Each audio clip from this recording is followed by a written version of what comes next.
Hello, my dear friends and dedicated followers, and a heartfelt welcome back to my channel. This is your sanctuary for the most intimate, exclusive, and emotionally resonant updates concerning Sheikh Hamdan and the intricate tapestry of his family life. If you have not yet joined our growing community, I urge you to take a moment now to subscribe to the channel. By doing so, you are ensuring you will never miss any of the exclusive narratives, the profound behind-the-scenes emotions, and the hidden truths that I am privileged to share with you all. Remember, each video I create is so much more than a simple update. It is a deep and poetic journey into the dramatic, passionate, and often heartbreaking life of one of the world's most watched royal figures, Sheikh Hamdan.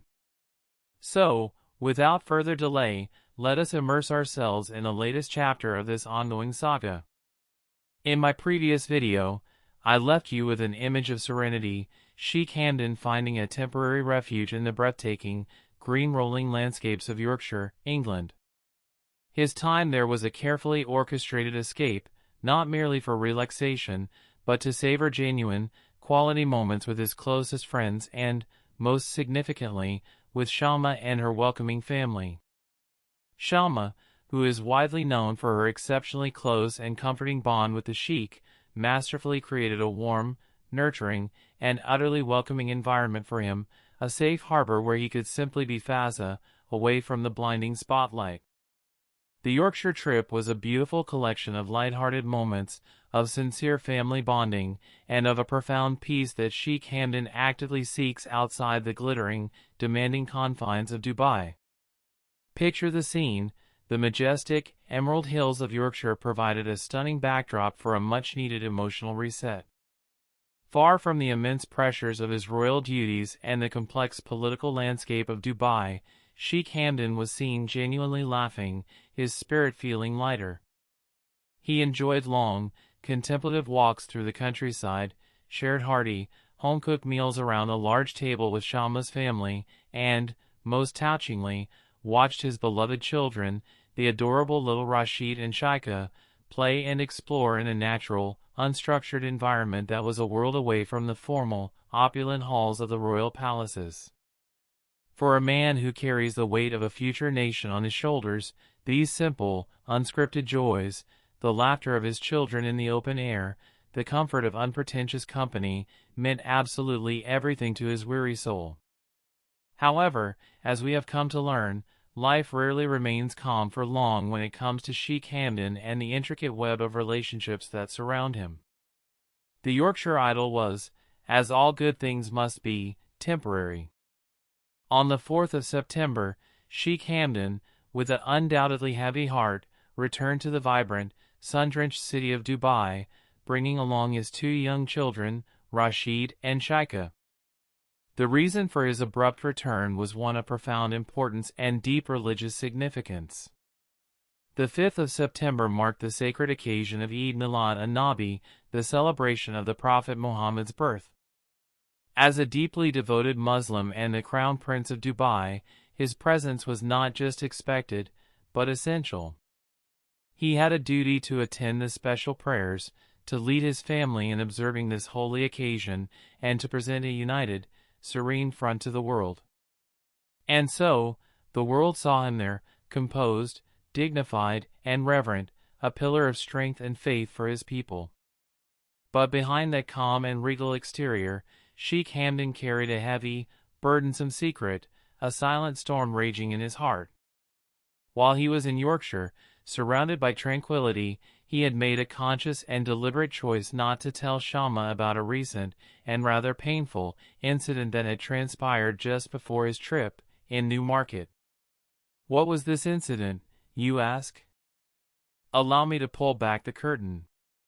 The truth is, while Sheikh Hamdan was in Newmarket, a tense and utterly unexpected confrontation had erupted. His ex-wife, Hadiya, had come face to face with his current wife, Sheikha Thani. The meeting was not planned, it was a volatile collision of past and present, charged with a history of love, loss, and unspoken grievances. Emotions, as one can imagine, boiled over quickly. The air was thick with unspoken words and palpable discomfort. Witnessing the situation escalate, Sheikh Hamdan had no choice but to step in and take control. In a decisive move to de-escalate the conflict and protect the fragile peace of his immediate family, he ultimately made the difficult decision to send Hadiyah back to her home country. It was an act of protection, but in doing so, he was acutely, painfully aware that he had hurt Hadiyah deeply. She has always been a more sensitive soul, prone to feeling things intensely, and such a public confrontation, especially in the presence of his current wife, had cut her to her very core. This was the weight that Sheikh Hamdan carried with him throughout the peaceful Yorkshire retreat. He had shielded Shama from this knowledge, wanting their precious time together to remain untouched by drama, to be a sanctuary of light and joy. But secrets have a way of festering. After the solemnity of the Eid prayers in Dubai, a feeling grew relentlessly in his heart, a gnawing sense of guilt and the conviction that he could no longer keep this truth from Shama. Her place in his life demanded honesty. And so, he finally found the courage to tell her. He sat her down and explained everything with a heavy heart. He recounted how Hadiyah and Sheikh Thani had met, the tense words that were exchanged, his own necessary intervention, and the painful outcome of Hadiyah being sent away. Shama, who has always been celebrated for her remarkably calm, empathetic, and thoughtful nature, listened intently. She did not interrupt, she did not immediately react with jealousy, anger, or harsh judgment. Instead, after absorbing his every word, she told him something completely unexpected, something that revealed the depth of her own character. She looked at him and said, with gentle firmness, "You must talk to Hadiyah.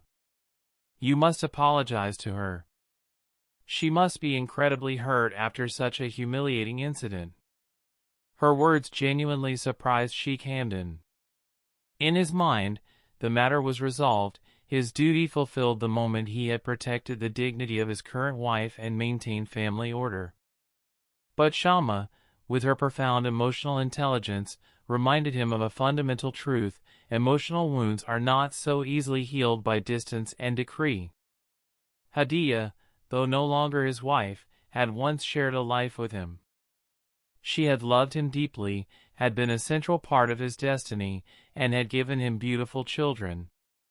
To leave her wounded and publicly slighted, without a single word of kindness or apology, was not just unkind, it was unjust. Sheikh Hamdan, feeling the weight of her wisdom, explained that he had already attempted to reach out. He had dialed Hadiyah's number, but the calls went unanswered, ringing out into a void of silence. Perhaps her heart was too heavy with hurt, or perhaps her pride was too wounded to allow her to speak to him.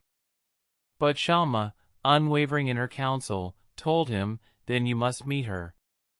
If you enjoyed this video, please show your support by giving it a thumbs up, and share your feelings and theories down in the comments section below.